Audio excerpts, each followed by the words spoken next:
Hello everyone, स्वागत है सभी लोगों का मेरी वेल्डिंग ट्रेड थ्योरी की क्लास में। मैं राजकुमार और आप देख रहे हैं ऑनलाइन क्लासेस बाय प्रिया।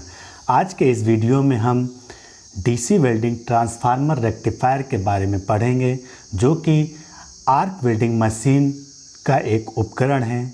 ठीक है, हमने प्रीवियस वीडियोज़ में transformer set, generator set already cover कर लिया है। अगर आपने वो वीडियो नहीं देखा है तो लिंक डिस्क्रिप्शन में दिया हुआ है, आप वहां से जाके उन वीडियोस को देख सकते हैं और अपने टॉपिक को बेहतर कर सकते हैं। आज के इस वीडियो में हम डीसी वेल्डिंग ट्रांसफार्मर रेक्टिफायर के बात करेंगे।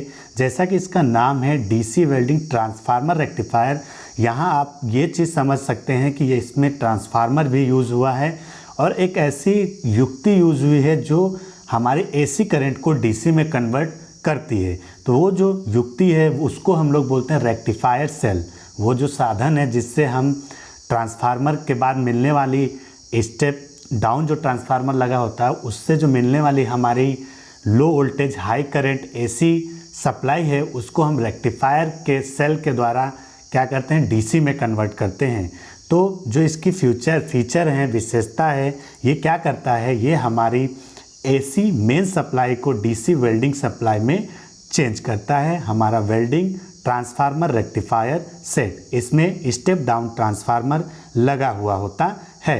तो चलिए इसका कुछ संरचना देखते हैं कि इसमें ऐसा क्या होता है जो हमारी एसी मेन सप्लाई को डीसी वेल्डिंग सप्लाई में चेंज करता है। अब देखिए, ट्रांसफार्मर सेट ऑलरेडी मैंने बता दिया है, तो आपको ये तो पता ही चल गया होगा कि जो हमारी एसी मेन सप्लाई है उससे हम लोग एसी वेल्डिंग, यानी हम वेल्डिंग के लिए जो हमारे पास एसी की ज़रूरत होती है, जो करंट की ज़रूरत होती है, वो कैसे चेंज करते हैं। हम यहाँ पे सीखेंगे कि कैसे जो हमें एसी मिल रही है उसको डीसी में कैसे चेंज करेंगे। तो इसमें एक हमारी एक साधन होता है जिसको हम लोग बोलते हैं रेक्टिफायर सेल। क्या बोलते हैं? Rectifier cell. ये रेक्टिफायर सेल क्या करता है, एसी को डीसी में चेंज करता है, एसी को डीसी में चेंज करता है। और ये हमारी एसी कौन सी करंट है, लो वोल्टेज हाई करंट, जो ऑलरेडी स्टेप डाउन ट्रांसफार्मर से हमें मिल चुकी है, और उसको चेंज करता है डीसी में।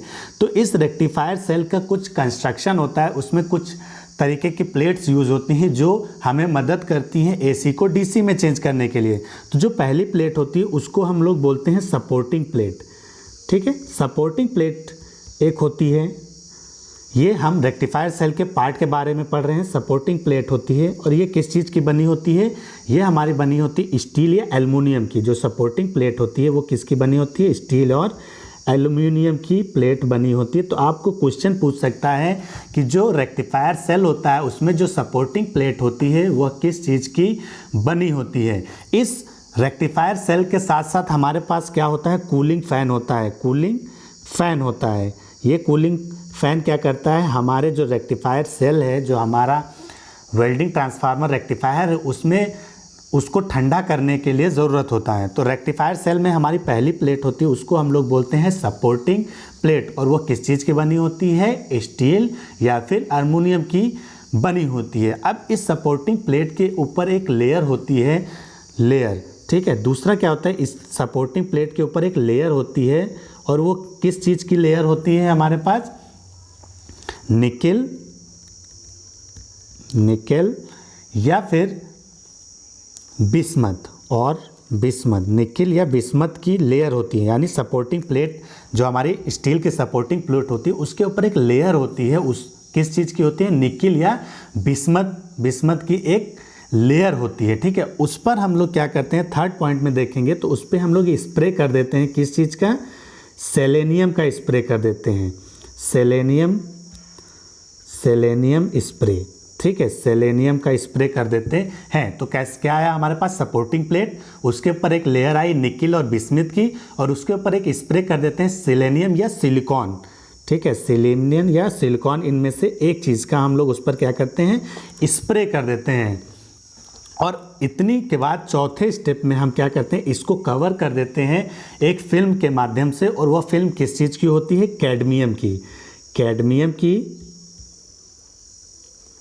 कैडमियम, बिस्मथ और टिन।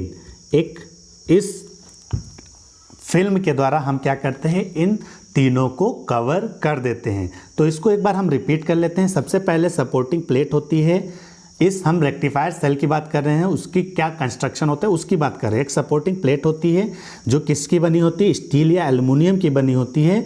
उस पर एक लेयर कर देते हैं हम लोग निकिल और बिस्मथ की, ठीक है। उस लेयर के ऊपर हम स्प्रे कर देते हैं सेलेनियम और सिलिकॉन का, और उसके बाद हम कैडमियम या बिस्मथ या टिन, यानी कैडमियम बिस्मथ और टिन की एक फिल्म के द्वारा उसको क्या करते हैं, फाइनली कवर कर देते हैं। तो ये होता है हमारे रेक्टिफायर सेल का एक कंस्ट्रक्शन होता है। अब ये काम कैसे करता है, इसका वर्किंग प्रिंसिपल क्या होता है, उसके बारे में हम जानेंगे। आई होप आपको ये रेक्टिफायर सेल का कंस्ट्रक्शन समझ में आ गया होगा कि क्या क्या होता है। तो पहले हमारे पास सपोर्टिंग प्लेट होती है, और उस सपोर्टिंग प्लेट के बाद हमारे पास क्या होता है, एक लेयर होती है निकिल और बिस्मथ की। उसके बाद हम उस पर स्प्रे कर देते हैं सेलेनियम और सिलिकॉन का, और उसके बाद लास्ट में हम कैडमियम बिस्मथ और टिन की एक फिल्म से उसको कवर कर देते हैं, ठीक है। अब जो हमारी कोटिंग होती है सपोर्टिंग प्लेट के ऊपर, जो हमारी कोटिंग होती है सबसे पहले निकल और बिस्मथ की, वो एज अ एनोड वर्क करती है। जो हमारी निकल और बिस्मथ, ठीक है, बिस्मथ की जो हमारी क्या होती है, एक लेयर जो होती है, लेयर वो क्या करती है, एनोड की तरह काम करती है, एनोड की तरह कार्य करती है, ठीक है। उसके बाद जो हमारी कैडमियम और लास्ट में जो हम फिल्म से उसको कवर करते हैं, जो लास्ट में हमारी फिल्म होती है, किस चीज़ की फिल्म होती है, हमारी कैडमियम बिस्मथ और टिन की जो फिल्म होती है वो क्या करती है, कैथोड की तरह कार्य करती है।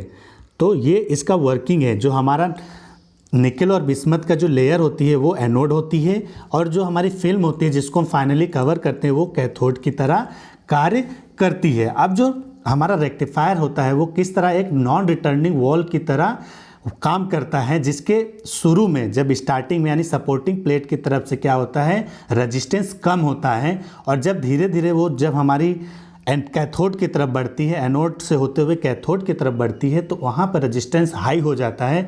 और जब उसका रेजिस्टेंस हाई हो जाता है उस दिशा में क्या, उस कंडीशन में क्या होता है, जो हमारी एसी सर्किट होती है, एसी करंट होती है, वो क्या करती है, साइकिल में ना चल के स्ट्रेट चलने लगती है, और वहाँ से हमें डीसी करंट मिल जाती है। तो सिंपली आपने देखा कि हमारा जो रेक्टिफायर सेल का कंस्ट्रक्शन था उसमें क्या, किसका क्या काम था। तो निकल और बिस्मथ एक एनोड की तरह काम करते हैं, और जो फिल्म होती है, लास्ट की फिल्म होती है जो कि बिस्मथ, टिन और कैडमियम की फिल्म होती है, वो एज अ कैथोड काम करती है। इस तरह जो हमारा रेक्टिफायर सेल होता है वो एक नॉन रिटर्निंग वॉल की तरह कार्य करता है, और जिसके शुरुआत में क्या होता है, रेजिस्टेंस कम होता है, और जब वो एंड तक पहुंचती है तो रेजिस्टेंस बहुत ज़्यादा होता है। जिस तरह क्या होता है, जो हमारी एसी है वो साइकिल में ना चल के एक सीधी रेखा में चलने लगती है, और वह डीसी सर्किट या डीसी करंट में कन्वर्ट हो जाती है। ये इसका वर्किंग प्रिंसिपल था। आई होप आपको समझ में आ गया होगा। अब हमने एसी मशीन और डीसी मशीन के बारे में पढ़ा। एसी मशीन में हमने ट्रांसफार्मर सेट के बारे में पढ़ा, डीसी मशीन में हमने जनरेटर सेट और रेक्टिफायर सेट के बारे में पढ़ा। अब इनके बीच डिफरेंस क्या होता है, हमारा एसी और डीसी के बीच डिफरेंस क्या होता है, हम पॉइंट वाइज समझने की कोशिश करेंगे। तो पहला पॉइंट इसका दिया है नो रिवॉल्विंग पार्ट। जो हमारे एसी होता है उसमें रिवॉल्विंग पार्ट बहुत कम होते हैं या नहीं होते हैं, नो रिवॉल्विंग पार्ट, ठीक है। और जो हमारा डीसी होता है इसमें रिवॉल्विंग पार्ट होता है। ऑलरेडी मैंने आपको जब जनरेटर सेट पढ़ाया था तो उसमें हमने आर्मेचर के बारे में पढ़ा था, कम्यूटेटर के बारे में पढ़ा था, और इनको घुमाने के लिए प्राइम मूवर के रूप में हम जनरेटर या फिर इंजन जनरेटर या मोटर जनरेटर का इस्तेमाल करते थे। तो आप देख सकते हैं कि इसमें रिवॉल्विंग पार्ट होते हैं, रिवॉल्विंग पार्ट, और उनके नाम क्या हैं, रिवॉल्विंग पार्ट में आर्मेचर रहता है हमारे पास, कम्यूटेटर रहता है, ठीक है। आपने ऑलरेडी वो वीडियोस देख लिए हैं, तो आई होप आपको ये सब नया नहीं लग रहा होगा, ठीक है। दूसरा क्या पॉइंट है कि जो हमारा एसी मशीन होती है उनका लेस इनिशियल कॉस्ट होता है। आपने ऑलरेडी पढ़ रखा है, जब हम ट्रांसफार्मर सेट की बात कर रहे थे तो उसमें मैंने आपको बताया था जो हमारा ट्रांसफार्मर सेट होता है उसका कॉस्ट कम होता है, जबकि जो हमारा डीसी होता है वो हाई इनिशियल कॉस्ट होता है। तो आई होप आपको ये 2 पॉइंट समझ में आ गए होंगे कि क्या चीज़ डिफरेंसेस आ रहे हैं। अभी आप देखेंगे कि जो हमारी एसी है वो आपको लग रहा होगा कि ज़्यादा अच्छी है, बट डीसी में कुछ ऐसे पॉइंट अभी आएंगे जो आपको वेल्डिंग के दौरान काफ़ी मदद करते हैं, इसलिए डीसी मशीन्स का बहुत वाइडली यूज़ होने लगा है आज की डेट में। चलिए ठीक है, थर्ड पॉइंट देखते हैं। इधर हमारा एसी था और इधर हमारा डीसी था। ऑक्यूपाइज जो हमारी एसी मशीन होती है वो कम जगह को ऑक्यूपाई करती है, ऑक्यूपाइज लेस स्पेस, यानी कम जगह को स्पेस को लेती है, और ये क्या करती है, मोर स्पेस लेती है। हमारी डीसी मशीन्स जो होती हैं वो मोर स्पेस लेती हैं। ये इनके बीच में डिफरेंस होता है। चौथा हमारा है, अब देखिए जो करंट रेंज होती है, करंट रेंज होती है जो एसी वेल्डिंग मशीन में जो करंट रेंज होती है वो फाइन नहीं होती है। ऑलरेडी मैंने आपको बता रखा है, fine current range not fine, ठीक है, नॉट फाइन। बट डीसी में हमें फाइन करंट मिलती है।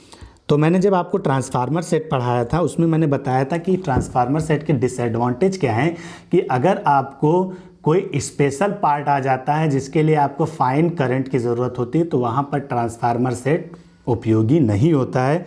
बट डीसी जो हमारा होता है वो उपयोगी होता है, इसीलिए डीसी ज़्यादातर जगहों पर यूज़ होने वाली मशीन है। अब देखिए पांचवा पॉइंट अगर इसमें हम देखेंगे तो एसी में जो होता है हीट डिस्ट्रीब्यूशन, एसी में हीट डिस्ट्रीब्यूशन क्या होता है, 50-50 हो जाता है।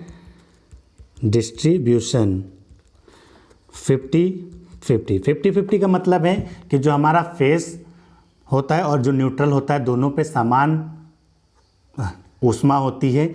बट जब हम डीसी की बात करते हैं तो यहाँ पे हमें पोलैरिटी मिल जाती है, और ये पोलैरिटी क्या करती है, हीट डिस्ट्रीब्यूशन क्या करती है, पॉजिटिव पे हमें 66% देती है और निगेटिव पे हमें क्या देती है, 34% हीट देती है। तो इससे क्या होता है कि हम लोग थिन शीट्स को वेल्डिंग करने के लिए, हाई गेज की वेल्डिंग करने के लिए अपनी पोलैरिटी का इस्तेमाल कर लेते हैं, और जिससे हमारा जो वेल्डिंग क्वालिटी है वो बहुत अच्छी हो जाती है।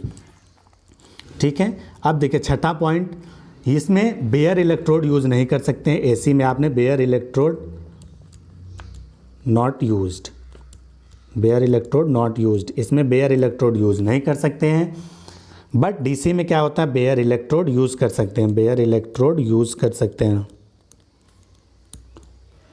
ओके, तो ये डीसी की क्वालिटीज़ हैं जिसकी वजह से इसका बहुत ज़्यादा इस्तेमाल किया जाता है। आठवां पॉइंट देखेंगे, अब एसी में क्या होता है, आठवां point, no arc blow, arc blow नहीं होता है।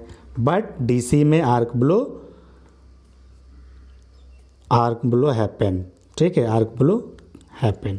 आर्क ब्लो क्या होता है ये ऑलरेडी आप लोग जानते होंगे, जो लोग नहीं जानते हैं मैं इस पर एक वीडियो बनाऊंगा और आप उससे अपने इस कॉन्सेप्ट को क्लियर कर सकते हैं। ठीक है, आर्क ब्लो, इसमें एसी में आर्क ब्लो नहीं होता है, डीसी में आर्क ब्लो होता है। एसी से मोस्टली हम लोग फेरस मेटल को वेल्डिंग करते हैं, जो हमारी एसी है फेरस मेटल के लिए होती है, और डीसी क्या होती है, फेरस और नॉन फेरस दोनों के लिए होती है, फेरस नॉन फेरस दोनों के लिए होती है। डीसी मशीन का हम इस्तेमाल कर सकते हैं। एसी में आर्क स्टेबल नहीं होती है, आर्क स्टेबल नहीं होती है, not stable, arc not stable. But DC में क्या होती है, आर्क स्टेबल होती है।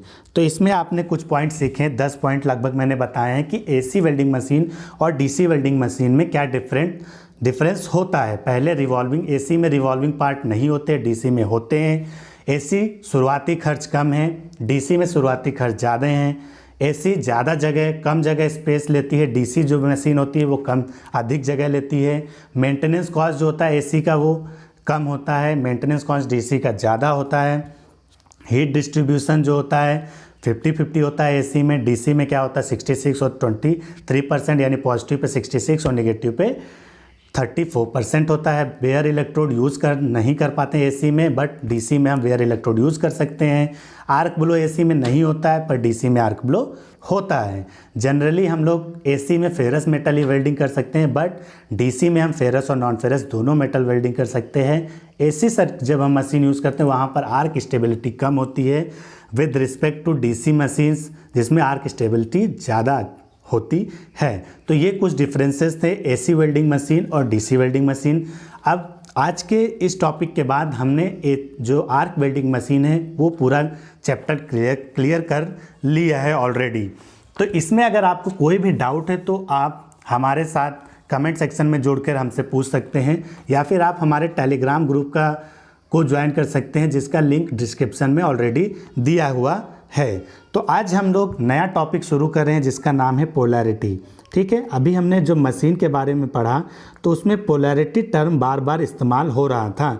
पोलैरिटी टर्म का इस्तेमाल सिर्फ डीसी सर्किट में होता है। सबसे पहले इम्पॉर्टेंट चीज़ है यही है कि इसका इस्तेमाल कहाँ पर आया, डीसी सर्किट में आया। तो डीसी मशीन में क्यों आया, क्योंकि इसमें हीट डिस्ट्रीब्यूशन जो होता है वो पॉजिटिव पर अधिक होता है और निगेटिव टर्मिनल पर कम होता है। इस तरह डीसी सर्किट में पोलैरिटी नामक शब्द का जन्म होता है।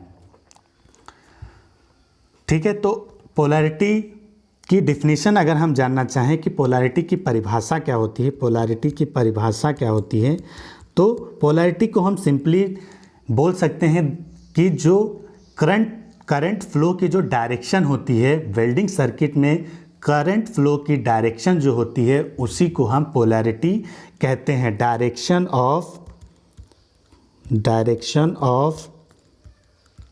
Current flow in welding circuit में करंट फ्लो का जो डायरेक्शन होता है उसी को हम पोलैरिटी कहते हैं। ठीक है, दूसरे शब्दों में अगर हम देखना चाहें तो पोलैरिटी क्या है, एक पोल से दूसरे पोल की तरफ धारा का बहना ही पोलैरिटी कहलाता है। ठीक है, यानी एक पोल से दूसरे पोल की ओर धारा का बहना और उसकी जो दिशा होती है उसी को हम लोग पोलैरिटी कहते हैं। तो हम इसको लिख सकते हैं वन पोल टू अनदर पोल।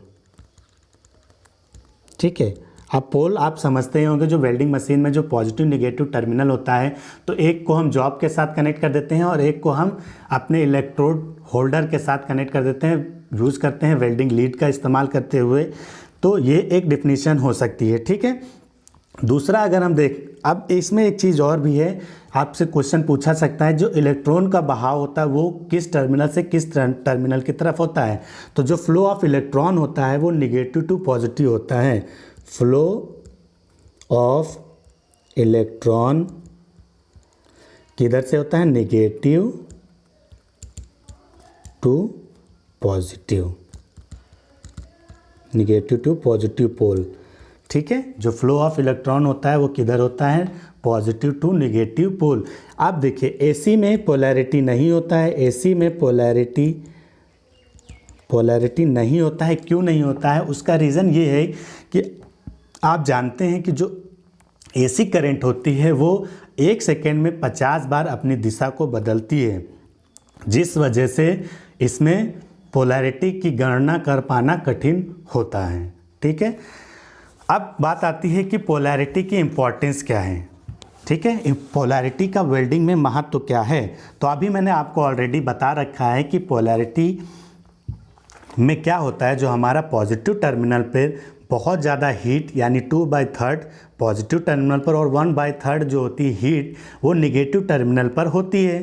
अब इसका फ़ायदा अगर हम उठाते हैं तो वेल्डिंग में इससे काफ़ी फ़ायदा हो जाता है। कैसे हो जाता है कि अगर हम थिन शीट्स की मान लीजिए वेल्डिंग कर रहे हैं तो थिन शीट में अगर हम निगेटिव टर्मिनल अपने जॉब को दे दें और इलेक्ट्रोड को पॉजिटिव टर्मिनल दे दें तो वेल्डिंग करना आसान होगा, क्योंकि पतली शीट है उस पर कम हीट जाएगा तो क्या होगी, वो मेल्ट नहीं होगी या फिर उसमें वो उसके कटने के चांसेस कम हो जाते हैं। तो इससे क्या होता है, हम पोलैरिटी का वेल्डिंग में इस्तेमाल कर सकते हैं। मोस्टली किस लिए, थिक और थिन शीट्स की वेल्डिंग करने के लिए।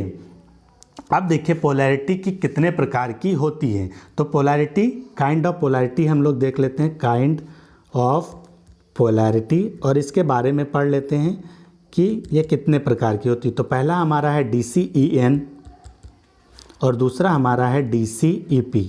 अब देखिए इसको हम लोग बोलते हैं straight polarity, DC straight polarity,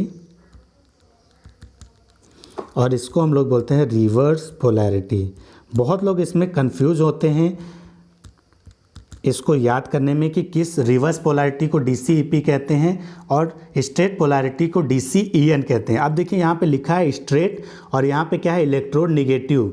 आपको बोला जा रहा है सीधा चलने के लिए, लेकिन आप क्या करेंगे, हम उल्टा चलेंगे। अगर आपके पास दिया स्ट्रेट पोलैरिटी, इसका मतलब इलेक्ट्रोड निगेटिव होगा। आपको सीधा बोला गया है पर आप उल्टा चलेंगे। और यहाँ पे रिवर्स पोलैरिटी है तो इलेक्ट्रोड पॉजिटिव हो जाएगा। अब देखिए इलेक्ट्रोड अगर निगेटिव हो गया इसका मतलब जॉब हमारा पॉजिटिव टर्मिनल से जुड़ जाएगा, और इलेक्ट्रोड पॉजिटिव होगा तो जॉब हमारा नेगेटिव टर्मिनल से जुड़ जाएगा। ठीक है, तो ये हमारी दो तरीके की पोलैरिटी होती हैं जो कि वेल्डिंग में बहुत मोस्टली यूज़ होती हैं। आगे चलकर डिफरेंट मेटल्स पे किस तरह की पोलैरिटी इस्तेमाल होती है, आपके सेक्शन में किस तरह की पोलैरिटी इस्तेमाल होती है, उसका भी हम लोग अध्ययन करेंगे और अपने NMDC एग्ज़ाम को बहुत अच्छे से प्रिपेयर करेंगे। आज के वीडियो में इतना ही। अगर आपको ये वीडियो पसंद आया है तो प्लीज़ इसे लाइक करें, शेयर करें, और अगर आप चैनल पर नए आ रहे हैं तो प्लीज़ इस चैनल को सब्सक्राइब करें। अगर आपको कोई भी डाउट है तो आप प्लीज़ हमारे टेलीग्राम ग्रुप को ज्वाइन कर लें। वहाँ पर आप कोई भी क्वेश्चन है आप हमसे डिस्कस कर सकते हैं अपने NMDC एग्ज़ाम को लेकर। ठीक है, तो मिलेंगे नेक्स्ट वीडियो में। तब तक के लिए टेक केयर, बाय बाय, सी।